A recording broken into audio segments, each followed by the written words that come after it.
People are craving that in-person connection. I really don't think you can replace the magic of boutique fitness. That is why people are willing to pay for these classes at a much higher rate than getting, a discount gym membership.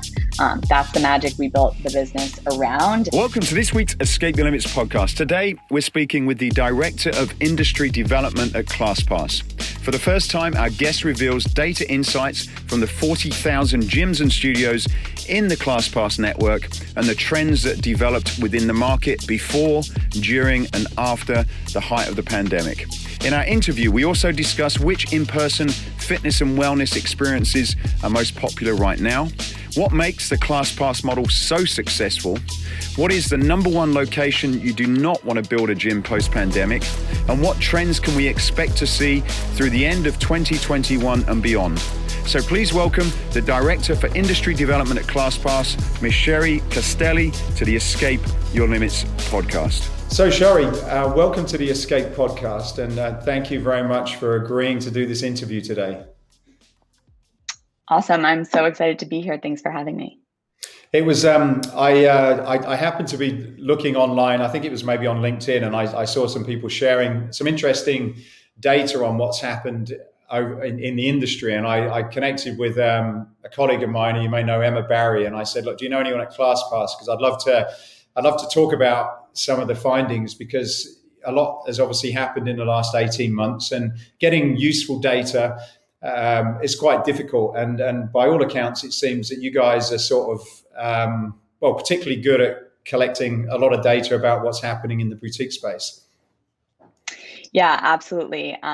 Since I started at ClassPass 7 years ago, that's been sort of core to what we offer our studio partners. We have a ton of access to data and the trends in real time, which we really use to drive our business. And of course, now more than ever with COVID, things are changing all the time, and we're more aware that things are always changing and sort of out of our control. So the data that we can provide to our partners based on what our users are doing at any given time is incredibly valuable, especially as we look to rebuild. So it's certainly, ClassPass has certainly been quite a success story in a relatively short space of time. You've grown, I believe, from, you can test me, but I believe you're in around about 28 countries and 30,000 studios, and a valuation pre-COVID of about $1 billion. So is that kind of similar to where you are now? Yes, pretty similar. You did very well. We work with 30,000 fitness studios. We also work with beauty and wellness offerings now. We are in 30 countries, 5 continents, definitely a global business. Obviously, a lot has changed since before the pandemic, but we are very focused on getting people back to in-person classes. And we've seen that actually the demand is there to come back. So we're excited to refocus on that. Although, of course, we can talk about how we pivoted during the pandemic along with everyone else. Right. So I was reading about your founder, and a very inspiring story. And it seemed when you started, your kind of the proposition at the time was really to help people with boredom, which they were getting probably from going to the same gyms, and then also see if they be able to tackle a lot of the wastage, a lot of the downtime that was happening in some of these locations. Bringing ourselves up to speed today, what's the ClassPass core proposition now that you offer to the industry and to consumers? Yeah, absolutely. So when our founder, Pyle, founded ClassPass in 2013, I started there soon after, so sort of witnessed all of this firsthand. Boutique was really in its infancy. It was starting to take off, but it was really fragmented. ClassPass is an aggregator, so we aggregate all of the fitness, wellness, beauty experiences that someone could book. But back in the early 2000s, you had to go to different websites. It was really difficult to navigate. If you wanted to book a class, you would have to determine what package should I buy, look at PDFs of schedules, call the studios. And so what we ended up doing was solving that friction and really making it super seamless to discover and book classes on our platform. And that's core to what we still do today. So with ClassPass, our app especially, you can easily sort by genre, time of day, location where you are, and get a ton, thousands of reviews from people who have taken classes, see what others have to say, and really just determine for you in that day, in that period of your life, what type of experience you want to have, obviously starting with fitness And then in 2018, we introduced beauty and wellness, which we're now seeing members really interested in, especially coming out of COVID. When I looked into your company, I tried to see if I could find any competitors, and there was like one other brand. I think it was called Gym Pass or something, but I couldn't really see any competitors in the space. And when you look at the fitness industry, there's so many different brands on the traditional club side, and so many brands in even in the boutique studios, that it was quite surprising that there wasn't regional brands that had done this. Is that correct? Are you really one of a handful of people doing this, and why do you think you guys have been so successful in your growth over the last few years? Yeah, I would say we're definitely like globally the leading platform, and no one's doing exactly what we're doing, how we are doing it. I would say really at the core is that we were first, and we determined really early on that a lot of traditional models weren't going to work for our business. So the traditional gym model, for example, is built on breakage. Unfortunately, these owners, someone comes in and buys a gym membership that month, and they hope that no one comes in to work out, and that's how they make their money. We very early on transitioned to a credits model. And so our members, instead of getting a set number of classes or an unlimited access to classes, they purchase a set amount of credits, and they can determine how they want to spend those credits, because let's face it, different experiences cost different things. So in order to pay our partners in line with what the cost to serve is, to make it work for their business, which our business is dependent on, and make sure that each user could really get the most out of their experience on ClassPass, knowing that fitness and wellness is so personal, right? We're seeing our users who started out in their early 20s get married, start a family, careers are changing, moving, etc. Our credits model really allows that flexibility while still speaking to our core value props of ease of booking and variety. And so now with credits, I can book a yoga class during an off-peak time, perhaps, for 3 or 4 credits, for example. A really popular HIIT strength training class that requires equipment, higher cost to serve, will be more. And then an hour massage at a spa is going to be more than that. And so that's really what's fueled our growth. We do also, like I mentioned, we introduced beauty and wellness in 2018. And so now you can book sauna, you can book cryotherapy, like I said, massage, even haircuts. And in some of our cities, we're seeing our users spend a third of their credits on wellness. And COVID definitely fueled that. Coming out of COVID, of course, wanting that one-on-one experience, feeling a little bit safer, wanting to take care of yourself. And then the last point is, we do have a corporate wellness option, and we partner with a lot of companies, I think over 2,000 globally, like Google, Twitter, Morgan Stanley, and we're able to access or help them afford access for their employees to great, fitness, health, and wellness benefits, which is really par for the course at any company these days. So I would say those are the big things that helped us, get there first, evolve the model to make sure it worked long term for us, for our users, and for our studio partners, obviously the 3 stakeholders here in our business model. So there's a term that you use, which I was trying to sort of get a bit more understanding on, but you use a data-driven loyalty model. Can you expand a little bit on what that is and how that, what the benefit of that is? Yeah, absolutely. So our model is essentially like a revenue share. Like I said, contrary to this breakage model where we're hoping people don't go to class, we make money off of the reservations we send to studios. So it costs nothing for our partners to list their classes or offerings and experiences on ClassPass. We just pay them as we facilitate reservations and bookings. And then we use our algorithm to price these experiences in our credits model and our credits currency at the revenue maximizing price.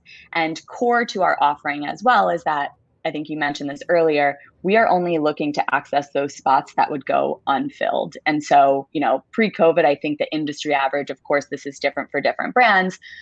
On average, boutique fitness studios fill less than 40% of their total spots, especially if you have a full schedule, new instructors, off-peak times, et cetera. And so we're able to merchandise those unfilled spots on our platform, not just off-peak times, also the popular ones, and really root for our members to work out. Like the mission of ClassPass, every life fully lived. We want people to explore, to take class, et cetera. And we use our data again, so that studios can really focus on what they're good at, which is the class experience, building their business, and partner with them together. ClassPass really makes it a seamless experience because we have all of the data to inform the pricing and the inventory allocation to ClassPass, so that we can follow through seasonality, other trends, of course, that are happening, and like I said, make it really seamless for our partners. Right. I'll come on to the digital part in a moment, but the pandemic obviously hit. It was devastating for many of us. But I know you guys sort of stepped up and created something called the Partner Relief Fund.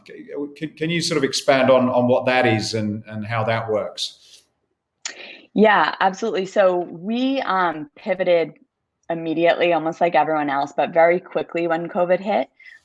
We specifically built out the opportunity for users to donate certain amounts of money directly through the app and sent all of that revenue to our partners. We also pivoted to digital quite quickly, and within a few weeks of studios shutting down, I think fitness was really hit hard, like you said, first to close, in some cases last to reopen, and started offering live stream classes on our platform. Very soon after the pandemic hit, we had like 50,000 live stream classes a week that people could take, and 80% of those offering those live classes were actually seeing reservations. And we passed 100% of that revenue on to our studios, because at the end of the day, like I said, we're only making money as our partners make money. So it's truly in our interest to help them survive. Not to mention that, as you can imagine, working somewhere like ClassPass, we're building personal relationships with these owners. We love working out. We love these experiences. Our CEO often talks about his own fitness journey, losing 70 pounds with the ClassPass app. So it was definitely, something we had to do for the business, but also felt like very called and compelled and connected to the owners that we work with on a daily basis. I've heard a number of stories about, the boutique studios were hit pretty hard, and many of them closed. Do you happen to have any data about how many studios out of your 30,000 permanently closed, during that sort of from when the pandemic hit and through last year? Yeah, we don't have specific data that we're sharing on those numbers. I think, to be honest, we're hoping that the GYMS Act, which is federal legislation that's up right now, will pass, which would provide $30 billion in relief to fitness studios specifically. It's really one of the only industries that did not get a specific relief bill. Obviously, there's PPP and EIDL loans domestically in the US, but nothing specific to fitness. So ClassPass has partnered with a number of other brands, big brands in the industry, to work with some lobbyists and try and get that passed through Congress. And truly, that would hopefully improve those numbers, and help people stay in business. There are some studios, that are trying to reopen or have reopened some of their locations, but not all, because there's a cost to reopening, right? It's not just reopening your doors. It's, having fewer people in class, perhaps, despite government mandates, because you don't want to put people right next to each other in a hot yoga class, for example. It's additional cleaning, additional costs that go into the cleaning, the touchless entry, things like that. I would say one thing we did do to make it easy for our users to make decisions and feel safe going back to class is roll out essentially surveys after class, and they can let us know, like, what were the protections that you saw in place when you took the class? Was there extra sanitation? Was there a mask policy? Obviously, of course, especially earlier on, things like that. And then by the same token, on our partner facing dashboard, we allow our partners to let users know, here are the steps I'm taking. So you can see, I'm taking extra care to do additional sanitation, extra distance in between machines, equipment policies, things like that, all kind of ensuring that our studios can voice, here's how seriously we're taking this, and then our users can make just really informed decisions about booking, which goes back to our core value proposition. It's to make it really easy and seamless to find and book the experiences you want to take, especially now knowing, people are considering different factors, I guess, when they're deciding what reservation to make or not. I've been in a lot of discussions about things like masks, for example, and cleanliness. Do you have any, and I've seen in some articles where you also spoke about vaccines and how people feel about those. Do you have any information or any data regarding, how people feel about masks? Because I guess in a boutique studio, it's probably not, it doesn't feel great to have to wear one when you're working out. So is there anything that you've seen on that? And then following up from that, any data that you've got on how people feel about being vaccinated before they can come or before they feel confident about coming into a class? Yeah, absolutely. The mask thing is definitely heard. I remember pre-pandemic when certain people in really high intensity classes were wearing masks specifically because it sort of stops oxygen flow and makes it harder for you to oxygenate your muscles and provide the training edge. I think that's not what the average person is looking for. But we did survey our users, and actually it's interesting, our users who responded in the survey, 93% of them reported that they're fully or partially vaccinated, which is obviously much higher than the national average. 70% said that they prefer returning to classes that actually require a vaccine. So that's an interesting trend we've seen, especially with top brands like Solid Core and Rumble, who are leaning into it. And they're offering some of the classes on their schedule as vaccinated only. So this requires proof of vaccination at the door, and then you take off a mask. About 60% of the respondents of our survey, per your comment, same here, would prefer to remove their mask after they're vaccinated. And I think only about 20% of the users we surveyed said that they would return only to vaccinated only classes. So obviously that's shifting in real time, but it gives you a sense, our member base got the vaccine, they're eager to return to in person, and they do, like you said, prefer to work out in the setting if they're vaccinated without the mask. And what about sort of hygiene and cleanliness? Do you think there's been a change in people's perception? Are they looking for visible signs of additional cleanliness or sanitization from before, or is that not quite as important as some of the other things you've just mentioned?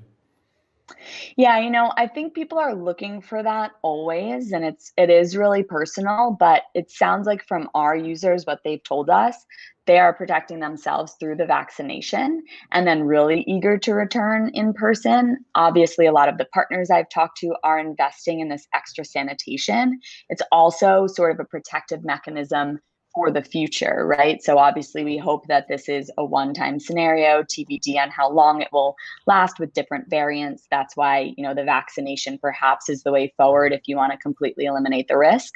But I think it is an opportunity for owners to really get clear on, this is our cleanliness policy. Here is how, we show up and show to our members that we're taking these precautions. It is, as you can imagine, beyond just cleaning in the background. It's making sure that the users in class are seeing the cleaning that's going on, having the additional sanitation available, things like that, which obviously, costs money and is putting additional pressure on the studios that were able to navigate COVID. Again, hopefully the GYMS Act, if passed, would help with that. But, to date, it's something that studios are really just shouldering on their own. Thank you for supporting the Escape Your Limits podcast. If you're thinking about creating a unique and engaging fitness space to take your fitness to the next level, then we have you covered. Escape Fitness design and manufacture some of the most innovative, attractive, and durable functional training and free weight equipment used by many of the best trainers and fitness brands across the globe. As a valued listener, we are offering you a 10% discount off many of the products on our website. You can check out the full range by going to escapefitness.com and use the code dumbbell. That's escapefitness.com using the code dumbbell. That's it from me. Please enjoy the rest of this interview.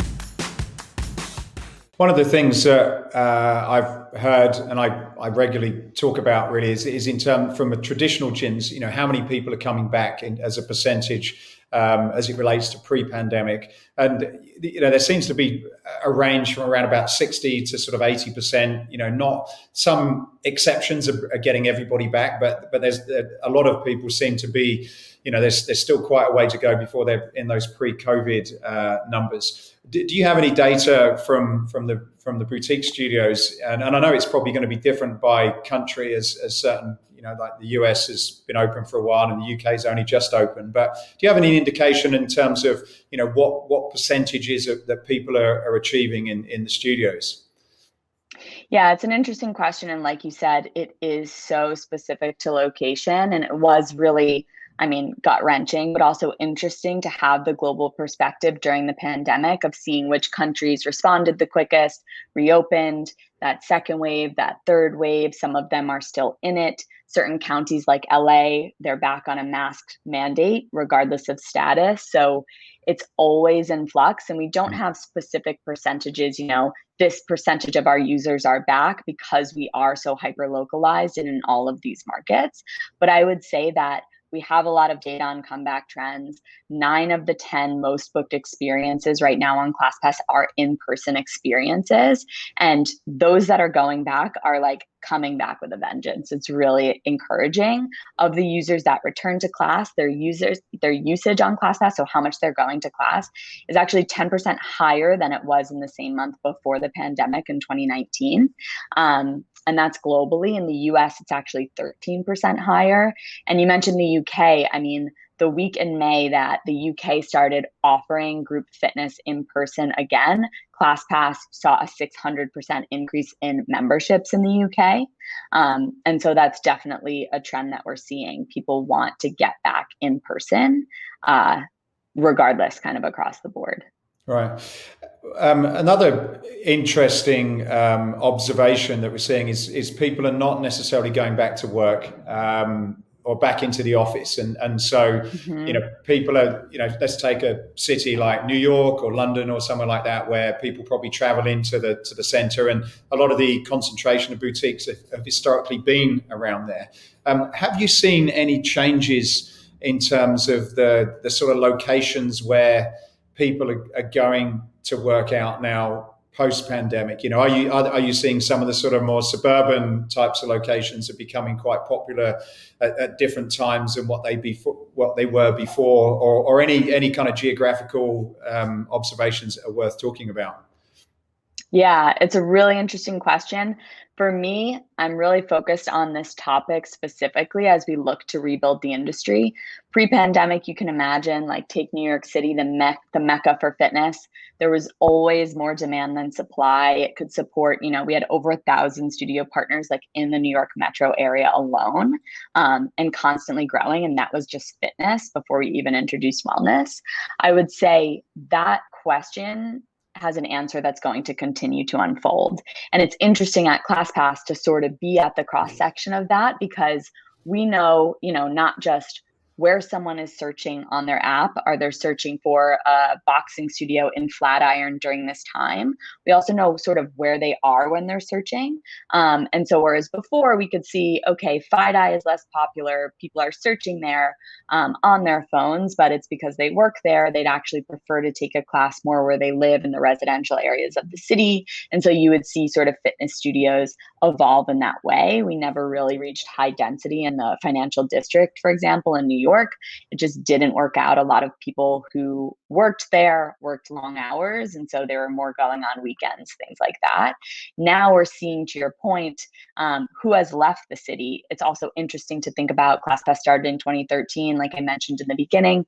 Our users are aging with our product, and that's why evolving to credits and wellness and different offerings is interesting, as the pandemic has accelerated this move out of cities in some cases. So we don't think it's a situation where, New York City is not going to be a fitness mecca. New York City will also always be super dense, an area that is known for fitness, where there's a high appetite, there's a high demand for fitness. But the question that's unfolding now is, of the people who are leaving, where are they popping up? What suburbs did they move to? Did they move to Westchester? Did they move, to Connecticut and the surrounding areas, which ClassPass does have a studio network in the suburbs? Or have they moved to cities like Austin or Portland or, West Coast cities or something like that? And so I think that is a question that a lot of our surviving studio partners are asking, that we will be sort of unveiling data on as time goes on. And I think that's just an interesting point about this data in general, right? Like, this is all incredibly interesting and very specific to the moment. And so it's about continually refreshing the data as well and saying, okay, how does this change in the winter? How does this change when people are back to school? How does this change in the new year? And just continually like refreshing and adapting the business based on what's happening in the moment. Mm-hmm. What are you seeing in terms of pricing? Because I know there definitely seems to be a shortage of people, like in any, whether it's hospitality or in the fitness industry, people seem to have found other things, particularly trainers that have gone off and set their own boot camps and things up like that. So there's probably a lack of staff, and bringing them back, people seem to be having to pay a little bit more for that. Are you seeing any changes in terms of pricing? Is it going down because people are trying to do promotions to get people in, or is it staying the same, or are you seeing any increases? Yeah, it's a really interesting question. And again, it's another one that is always more complicated than a straightforward answer. It's highly dependent on context. I would say a lot of it is intuitive. Right when studios started to reopen, New York City is a great example. In sort of May or June, it had been closed for over a year and never reopened. And so studios were hit hard. A lot of closures, unfortunately. And of the studios that were left, they tended to have a strong community. People understood that capacity was restricted and they were willing to pay a little bit more. That is, unfortunately short-lived. There's a lot of other factors that go into, will that trend stay? And we think the answer is no. The fact of the matter is, unfortunately, people have lost their jobs because of COVID. It's summertime in a lot of these cities. People are finally out for the summer. Fitness may not be top of mind for a routine in the next month or 2 or 3. And so we're seeing that strong return. We're seeing that strong willingness to pay. We're seeing that interest for sure. But we have to keep in mind that people also want to do other things. The summertime could be a little bit slow. The heat can affect a lot of different genres. Does someone want to do hot yoga in the summertime? Or, summertime is a great opportunity to work out outside and get back into nature. And so are people picking that over boutique fitness?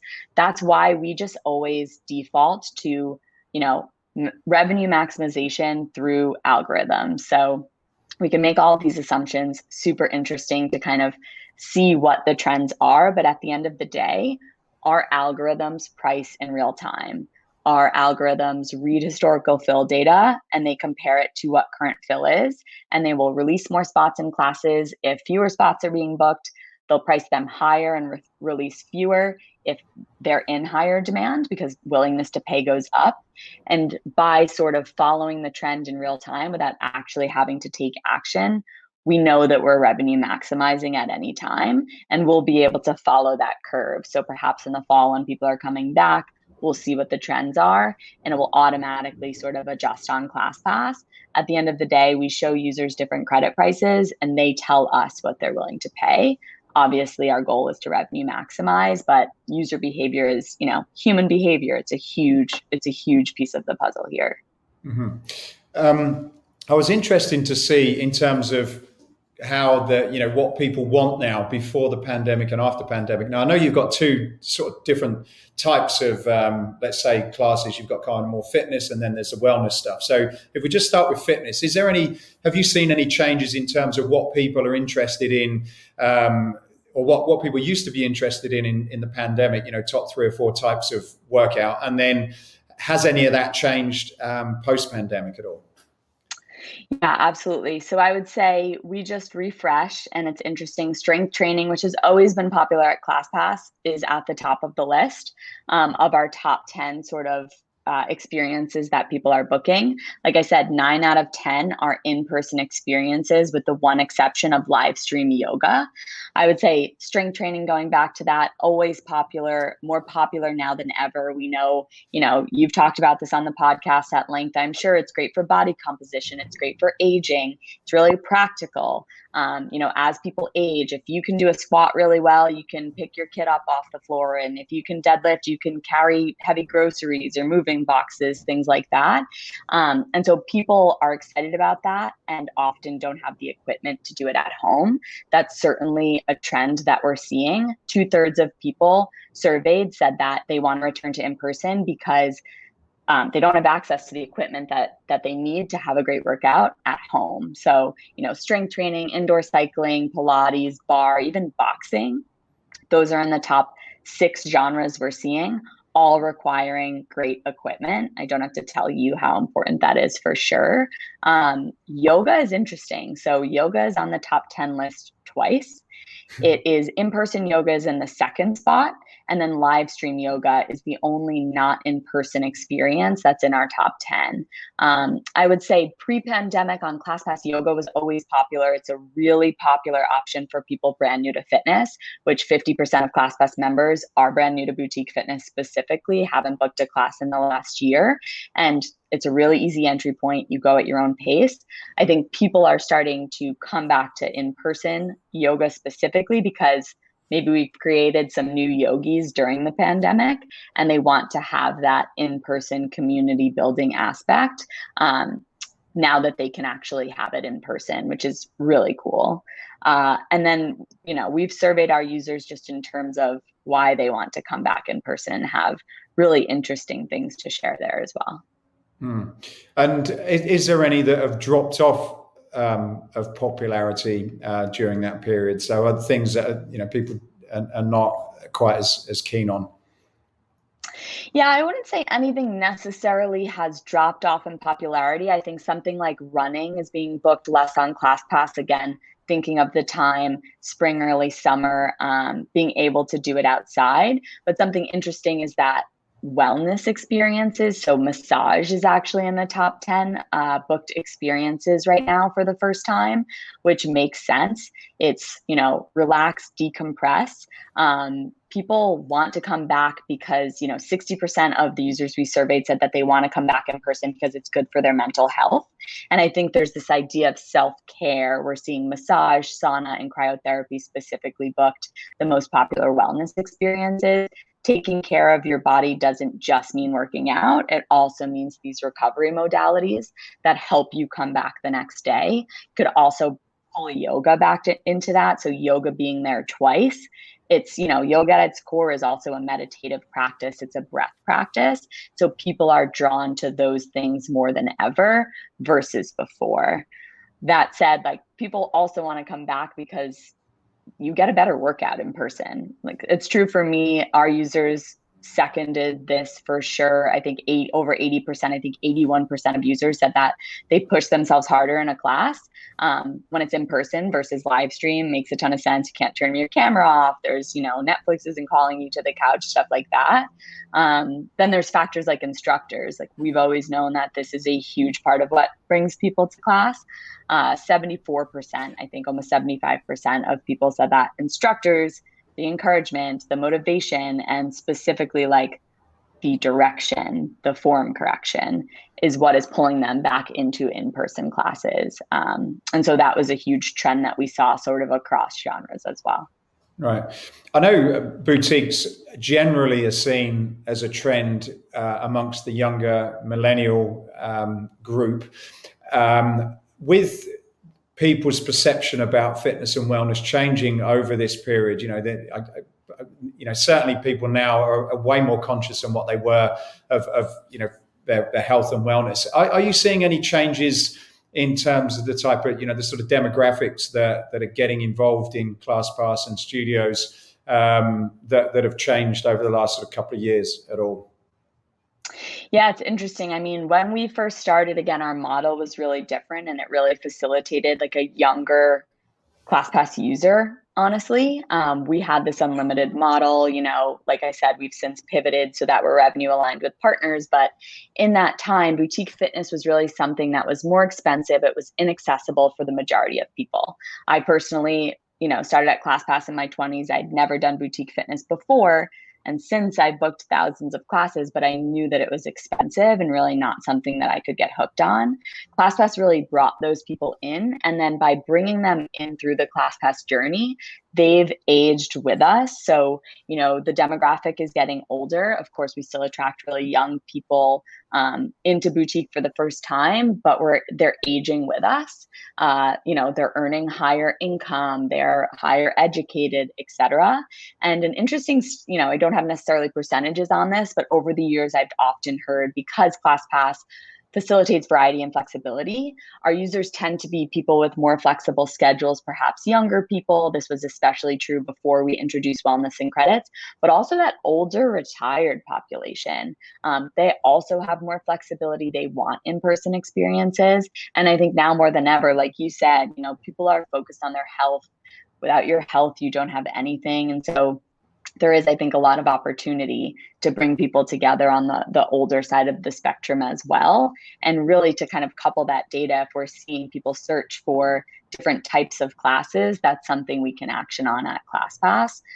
There have been times in the past, I used to teach at a studio in New York City. We partnered with ClassPass to try and teach younger people or people newer to fitness, or older people in some cases that came through, correct form for strength training, because you need certain motivation, but you also need certain knowledge to book certain types of classes. So no one's going to book a strength training class using barbells or equipment if they don't know, proper push-up form. And so ClassPass can sort of track those trends by what people are searching and partner with studios to say, hey, you should offer an intro to strength training class, and you should offer it at this time of day, because in your neighborhood, this is when utilization is the highest and we actually see a gap in your schedule. And so it's sort of like we're always monitoring the trends of who's working out, what are they looking for, is that offering available? And if not, as a ClassPass partner, access that data and adapt and sort of optimize your schedule and your offerings to meet the demand that's there, because the industry is growing. People are more focused on health than ever. And like I've been saying, want to get back, especially in person, to reconnect post-COVID. So I'd like to kind of shift to digital now. And I understand that it seemed that you guys made this pivot when, I hate the word pivot, by the way, but I'll use it. But you made this change when COVID happened. But I understood that you'd been working on your digital product since about March 2018. Is that correct? Yeah, we did have a foray into digital in 2018 called ClassPass Live. I think, to be honest, we were a little bit early with that. And so we essentially sunsetted that option, but we also maintained a ton of great video on demand content through that project that our users have loved during COVID and are able to access through their ClassPass membership. And so, when this happened, how did that process work? What did you move into in terms of a lot of your, I guess, clients, and what were some of the sort of first things that took off in the digital space when the pandemic kicked off? Yeah, for sure. So as you can imagine, we're a business when the pandemic hit that was growing. You mentioned, fundraising in late 2019. We were really excited to continue growing, launching new markets, expanding access to fitness. And all of a sudden that came to a screeching halt. So I do not like the word pivot either, but we've done it a ton over, the 8+ years we've been in business. And so it's something that comes really natural to us. We immediately, I think within 10 days, launched the ability for our partners to sell live stream classes through our platform and actually self-onboard themselves to ClassPass just by going through a flow, start offering and pricing their live stream classes. And I think a month after that, as mentioned, we had 50,000 or more live stream offerings a week. 5,000 or so studios were taking advantage of it, and 80% of those studios offering live stream on ClassPass were receiving reservations. We waived our commission entirely, kind of passed through 100% of that revenue directly to our partners, which was great. We did immediately see different trends for sure than we've seen in the past. So I've spoken about, we do our trends report annually. This is an exciting sort of comeback report. It usually shows something slightly different. Like I mentioned, strength training being on the top, and HIIT and all of those things. What we saw during the pandemic was things like yoga were at the top. It was a mindfulness class genre for sure, which people needed. Meditation was up there for the same reason. It also doesn't require any equipment. Most people did not have equipment, especially ClassPass members largely were in these major cities.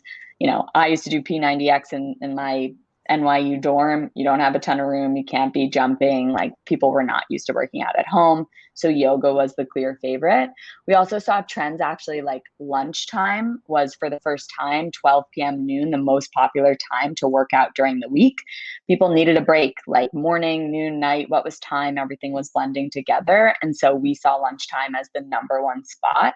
And as mentioned before, it was a great opportunity to reach out to partners and say, hey, we know this has never happened before, but we're seeing 12 noon as the most popular time. You should all really add an offering of at noon to your class schedule. And users were booking it, which was awesome. I think since then, 5:30 p.m. now has reclaimed its place at the top as the most popular time to work out during the week, which has historically been the case. But different trends like that, we certainly saw like digitally during the pandemic, a lot of what you would expect, and some surprising things here and there. And as that time went on, everybody knows about the sort of, the fitness equipment shortage. So I guess everybody rushed out and bought dumbbells and things to work out at home. Did you see any movement in terms of, people going from yoga, probably for obvious reasons, and then, other things like strength training may come, sort of coming back, or do you think it was fairly consistent, whereas people sort of felt that from home, they didn't have the space of the equipment, so it was either more yoga, mindfulness, and sort of things that you can do with body weight? We definitely saw that in the beginning. It was very much like there was a shortage. I won't say I wasn't ready to like bid on some dumbbells at Target or on eBay or somewhere to get some strength training classes in. But like I said, we were able to say, okay, people can't access what perhaps they would prefer, equipment style classes. There were studios we work with who are incredibly successful pivoting, like camps, for example. They were super successful maintaining their community and pivoting to offer live stream classes that were body weight, HIIT, and strength training. We also saw massive trends in, I think for a few months, I was squatting with a container of cat litter. Grab your water bottles, grab your wine bottles. It sort of like made it fun. We all remember those early days of the pandemic of like, what can I use around the house to provide a little extra weight? And then it was just about maintaining that data sharing with our partners. So, okay, those strength training classes were popular for a while. All of a sudden they've drunk all their wine, their bottles are empty, they're kind of over that sort of thing. Go back to body weight, maybe add, a meditation. It was really the time to pivot. And we saw the studios most successful were the ones that were just rolled up their sleeves from the beginning. And they were the ones that had really strong community, I would say. Camps, as mentioned, was a popular one. They had hundreds, close to 1,000 people joining their classes live just from essentially word of mouth. And then it's about what's the business model? How are they adapting it? How does that work with ClassPass? We're obviously providing exposure. That's a huge value proposition for free marketing, et cetera, to our users. And they got the ratings and reviews from ClassPass. That is always huge. We have hundreds of thousands of ratings and reviews that we share with partners. And it's the partners that read them, didn't take it personally, and adjusted based on what the feedback said, that were the most successful, right? It's the same principle that applies to, anything in life. It's like be adaptable and evolve. And the pandemic was just a massive example of that. I've heard very mixed views in terms of digital. A lot of people have spent a lot of money investing in their own apps, creating their own digital content. And I guess you guys know better than anyone. It's not just a case of sticking a camera in front of a trainer. Just the trainers themselves have to have very different skills in front of a camera as they do in term, face to face. So how do you see that digital element progressing? Do you think, or are you seeing in terms of numbers, is that sort of dropping off, leveling off as clubs open? And also, where do you think going forward people will substitute and they will have a digital membership where they'll do certain things and they'll also go into the class? What are your thoughts on what I've just said there? Yeah, I mean, it's a super interesting question. It was definitely a big question mark over the course of the pandemic before boutique reopened. I think our users have spoken loud and clear that they are returning back to in-person fitness, and the ones that are returning are almost more excited and using our product more than ever. Of course, there will be some hybrid users. So that's people who, don't mind running outside or taking a yoga class on demand or something at home when the schedule allows, especially if they're at home and it's a better option. I think, you know, at home moms, I've heard a lot, and we've gotten some feedback, like all of a sudden you don't have to commute to class, more time to spend with your family, you have a busy schedule. The at home maybe is more compelling for that period in their lives. We've also, on the flip side, seen a lot of people selling and repurposing the equipment that they bought during COVID. They just don't have the motivation, right? Like, people are saying they push themselves harder. I think 2/3 of people we surveyed said that it's easier to create an actual routine. So beyond just one physical class, like coming back and maintaining motivation and creating this fitness routine is easier for in person. And so we're seeing people wanting to come back to gyms. There have been a number of articles on it as well, not using the equipment as much as they thought, having the option and deciding actually they want to go back to in person despite the convenience. So we are very much focused on that. But of course, there's going to be a subset of the population. And I think it's more, where are those people located? Where are they in their life? Digital is going to work at least part of the time better for a certain portion of the population. But people are craving that in-person connection. I really don't think you can replace the magic of boutique fitness. That is why people are willing to pay for these classes at a much higher rate than getting, a discount gym membership. That's the magic we built the business around. And especially when we're seeing adding in these wellness and self-care offerings to keep people healthy mentally and physically, it just reinforces this desire to kind of get back in person. And I was reading another report. It wasn't yours, but it was interesting to see how certain countries have adopted digital at different levels. Like one of the countries that seemed to be significantly higher than, I think the US was like about 8% more, and India was something like 70 or 80%. So do you see any differences in the digital adoption around the world, or do you not have that kind of data? Yeah, that's a really interesting prospect. I don't have it at my fingertips exactly what it is, but that would make sense. Even, being with ClassPass and launching in different markets across Asia, across, basically globally, you see like transportation makes a difference. How easy is it to get to class? That's a huge thing. In New York City, like the radius that people will travel to work out is different than it is in Austin, Texas. And obviously that's different than it is in a market like LA. Obviously that's all domestic, but I think you can sort of extrapolate that and apply it to other markets. And then, to your digital question, there's so much great content available relatively cheaply. And so if you're going to invest in digital, you have to have a great business model and a differentiator, because you're competing against Peloton offering free trials and then offering, these low cost digital only memberships. Apple has great content, etc. YouTube even. So, the digital game, it's crowded, it's difficult. And a lot of the owners we work with just didn't have the resources. They sort of knew digital was going to be an in-between strategy or something they would test and then build over time. And they are just as focused as we are on bringing their resources back to in person. But it is an interesting question to ask kind of globally how that differs, for sure. Do you do any kind of personal coaching? So, like one-on-one with any of your clients, or can you have like a one-on-one with the trainer, or is that not what you guys do? So it's interesting. During COVID, like I said, when we switched to digital, we sort of allowed people to create their offerings, and it was a great kind of testing ground. So I could come on and offer Shari's boot camp, and it could be a 2-person class if that's what I set the limit to. It could be 1, it could be 10 or more.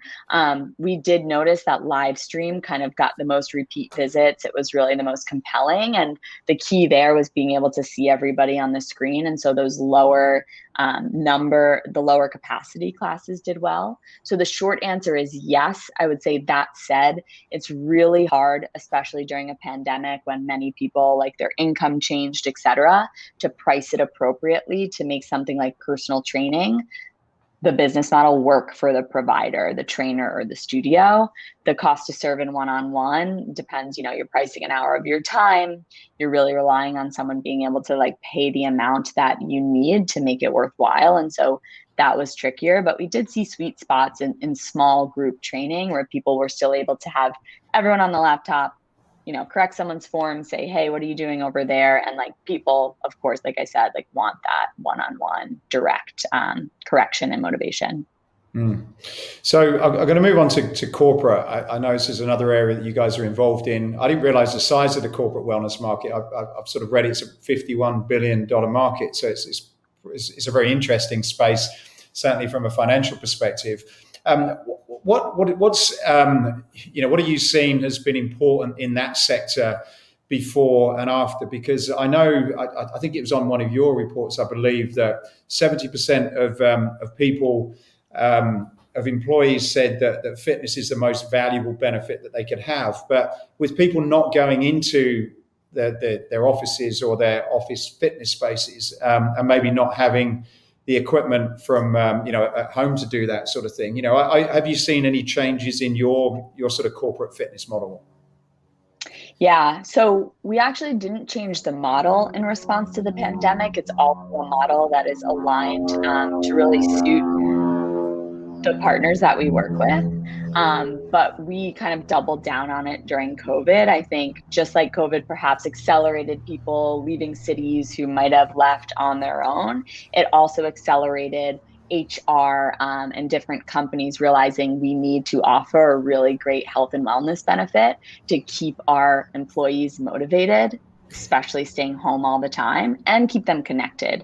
And so one of the things we did, which also benefited our studio partners, is setting up, private classes with our studio partners and the companies that we work with. Like I said, over 2,000 companies we work with, big names, Google, Twitter, and the like, and giving our partners access to, these huge companies to offer private classes was a really great benefit for our partners to generate revenue. And like I said, especially live stream facilitated the connection. It's a much different experience to offer all of your remote employees access to a video on demand platform where you can't really work out directly versus live stream when the pandemic first hit. That said, we've since seen a little bit of an evolution. There's a little bit of this sort of fatigue of the screen time, fatigue of this in-person live stream experience, and more of a focus on the flexibility that video on demand provides. And so doubling down on video demand options, like I said, from our ClassPass Live offerings that we created in 2018 that are evergreen and incredible workouts, certainly adding more meditation, mental health options was huge.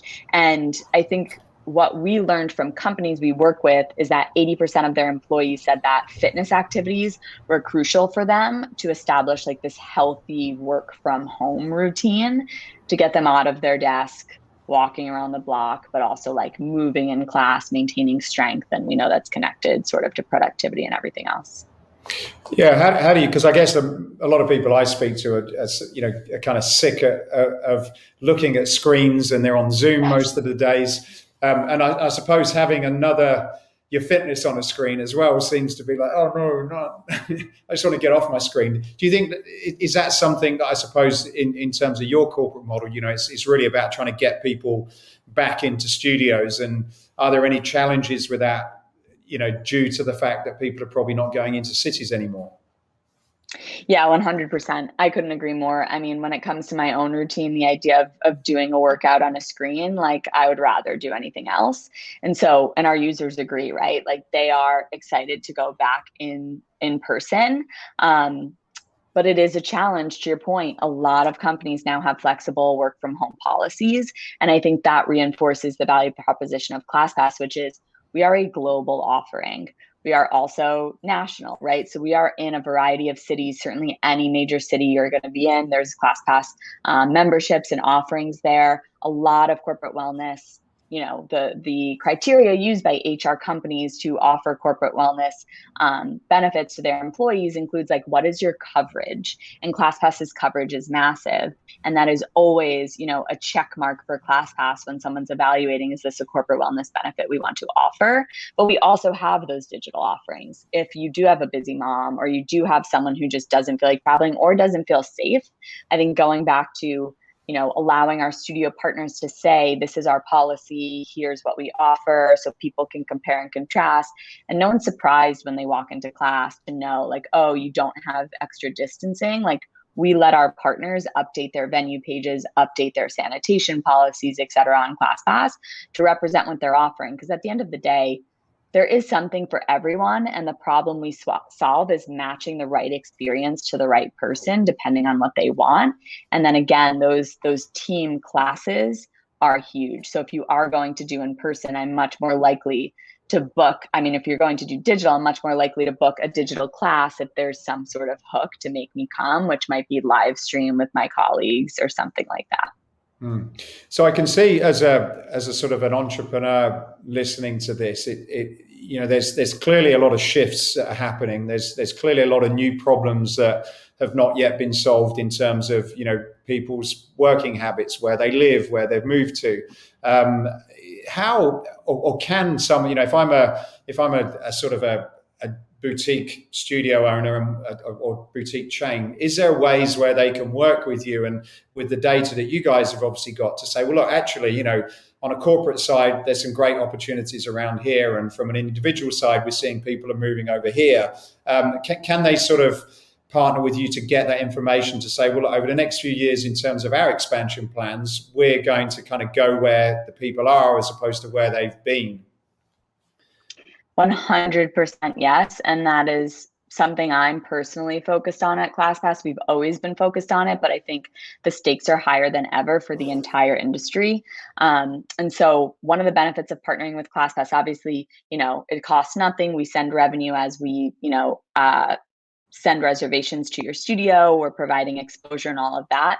But the data that we offer, as an owner, if you're not using this data, someone else is. And there are now, unfortunately, massive opportunities where studios have closed permanently that used to do really well.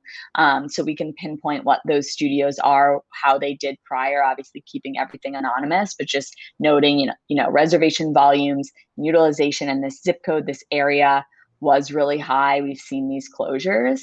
There's interesting takeover opportunities right now to explore in the fitness industry. If a studio has closed, a lot of my work on ClassPass has been around expansion. There's massive build out costs associated with opening a new location, creating the locker rooms, the amenities, the front desk, the layout, knocking down walls, all the contracting, the build out, all of that. If you're going to take over a studio space that was previously successful that just closed because of COVID, and all you have to do is, slap on a new coat of paint, get a new sign, adjust some things here and there, get some access to great equipment if it's different, that is a much lower barrier to entry, and you can sort of open on a faster timeline, spending less money. And again, ClassPass has a vested interest in making sure that there are options available for people who want to take classes or book different experiences. And so we have the data to say, here's what was performing well before compared to the benchmark. But then also, that's one example where, for example, New York will always be popular. Unfortunately, it has been hit hard. And then to an earlier question, where are people moving? So if they're leaving New York, all of a sudden, we're seeing outsized demand in these secondary markets. What are those markets? Where is the demand? What are those neighborhoods and zip codes that suddenly offer a great opportunity to open a new genre? And I think the genre specific thing is super important. Like, we are about variety. We know that people, just like you don't want to order from the same restaurant every night. As much as I love cycling or running, if I do it too much, my body doesn't feel good. I'm not motivated. People want that variety. So we can say, hey, this is a great fitness area. It has Pilates, boxing, and bar. Doesn't have a great strength training studio. People are searching strength. They're not coming up with great options. We really think this provides a great opportunity. And there are those owners who have navigated COVID and realize that, you got to make the right moves, and it's a difficult time. But if you're on it, you can take advantage of these opportunities. Using ClassPass data to do that it just kind of puts you far and away ahead, again, with the combined goal of growing the industry. So very passionate about this topic, and excited to kind of emerge here together with our partners and like provide the data they need to set the foundation for their next move. And would that same thing apply to in terms of the product itself? You mentioned, and I guess it's an obvious one, that people are more concerned about their mental health and meditation and stress. So seeing these sort of trends in terms of what people are looking at or what things are becoming popular, does that same thing apply? Whereas you're able to advise studios to say, well, look, in your digital content, why don't you combine your strength training with some meditation, because that's something that people are really looking at from home if you were going to go down that direction. Yeah, 100%. I think all of this is relevant, whether it's digital or in person. Like I mentioned, we have not just that schedule data on the per hour, day of week level to create sort of a heat map Monday through Friday, 5 a.m. to 10 p.m. Here's where the class times are that people are booking. Where are the gaps in your schedule that don't align with these super popular class times? It's also like, hey, beyond just meditation, we actually have a sound bath tag, and we're finding that sound bath is being searched at a much higher rate, which was true in the pandemic. Maybe we go to our meditation partners and say, hey, you might want to consider like offering a sound class. We also know sort of, how do we call it, like sort of partner combination classes. So we know, after boxing, people are most likely to book yoga, and after bar, people are most likely to book Pilates. And the same thing applies for fitness to wellness. So like these are real trends. After strength training, people are more likely to book a massage. So it's super interesting. Maybe a strength training studio partners with a local massage studio to cross promote. We can also say, hey, there's strength here. You're a great massage partner in a different neighborhood. We get a ton of strength training reservations in this neighborhood. If you're considering a second location, you have your client base right there. After yoga, it's stretching. After cycling, it's sauna, I believe. And so the granularity we can get into with the search and the demand and what demand is being met and what isn't and where and how is super interesting. And again, it's in our interest to sort of offer this for free to partners who are partnering, with ClassPass and sort of all in on what we're trying to do, because we win if our partners win. So. Yeah, it's interesting. I can kind of see now where the company's going and also the power of the data that you guys have in terms of supporting a lot of your partners and to be able to sort of continue to evolve your business. I want to talk about the future, and there's one question. I don't know whether it's the one you can answer, but it's certainly on the internet. Bloomberg have written about it. What is there any truth in the mind-body merger, or is that still something that you probably can't talk about? Yeah, that's not something I can comment on, but obviously, like, we're excited just in general that there's excitement around in person, and we're just heads down on doing as much as we possibly can to provide the offerings that people want to book in person. So that's as much as I can say about that. Politically correct answer. Thank you. And I've seen that you've also made an acquisition, a company called, is it Guava, that you purchased recently? Yeah, Guava Pass. That was a company in Asia. Yes. So is do you see that over the next few years is Asia a big is a big part of your expansion plans as well? Yeah, the markets in Asia are really great. I actually personally went to Singapore for a month to help launch the market there in 2018 before we acquired Guava Pass. And it's interesting, like, we can sort of see what are the trappings of a great boutique fitness market, what are the demographics, what's transportation like, et cetera, and sort of introduce or help studios introduce more inventory, more supply, more offerings using our data. Because what we found is that boutique fitness grows if there's more offerings out there. And so being smart and strategic about that is one approach that works really well. But yes, we do see Asia as a great market. Europe is growing, certainly London, and even outside of London in the UK, we have, great user base in Manchester, et cetera. The pandemic obviously throws a wrench there somewhere, but at the end of the day, like, if something's true, it's always true. And I think the response we're seeing to in-person is just, it's a matter of when it's going to return in each place, not if. And that's sort of the playbook that we're using overall. And is there any new sort of sectors that you'll be moving into? I was quite surprised that you do hair. I didn't realize that you do that. And that's probably been quite popular when they're open again. Yes. Yes. Some of my family members don't recognize my partner, his hair is sort of as long as mine at this point. But yes, we saw coming out of the pandemic, people wanted to book haircuts. People had moved, right? It's complicating factors. I don't have a hair salon in the area I'm now in. People use ClassPass to easily discover and book.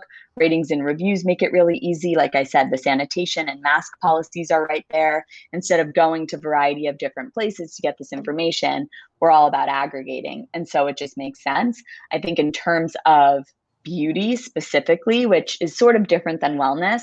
Wellness is, I think the top three are massage, cryo, and sauna.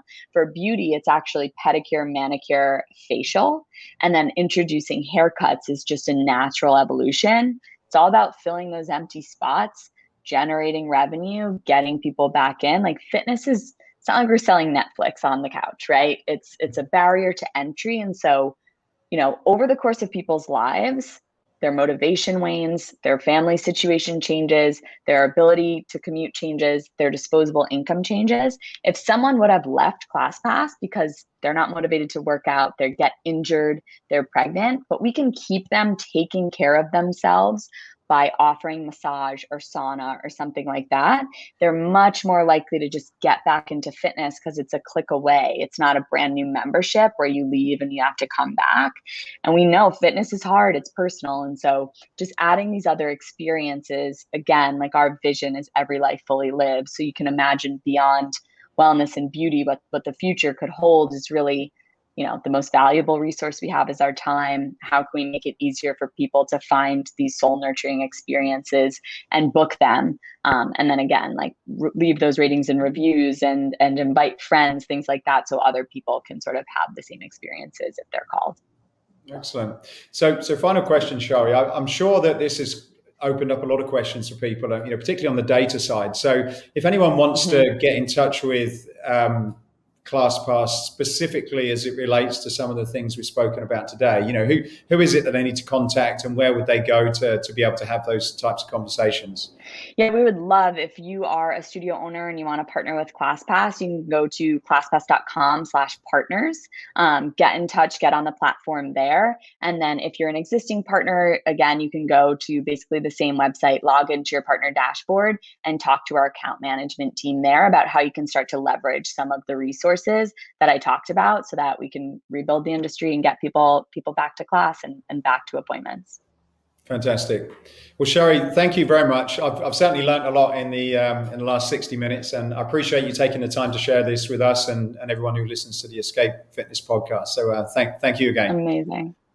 Thank you, Matthew. It was truly an honor. So interesting. Loved listening and certainly loved being a guest. So much gratitude. Thank you. Hey, I hope you enjoyed this podcast. If you did, then please go over to iTunes and subscribe to the Escape Your Limits podcast. Leave a review, leave a comment. It really would help us a lot to continue to keep these going.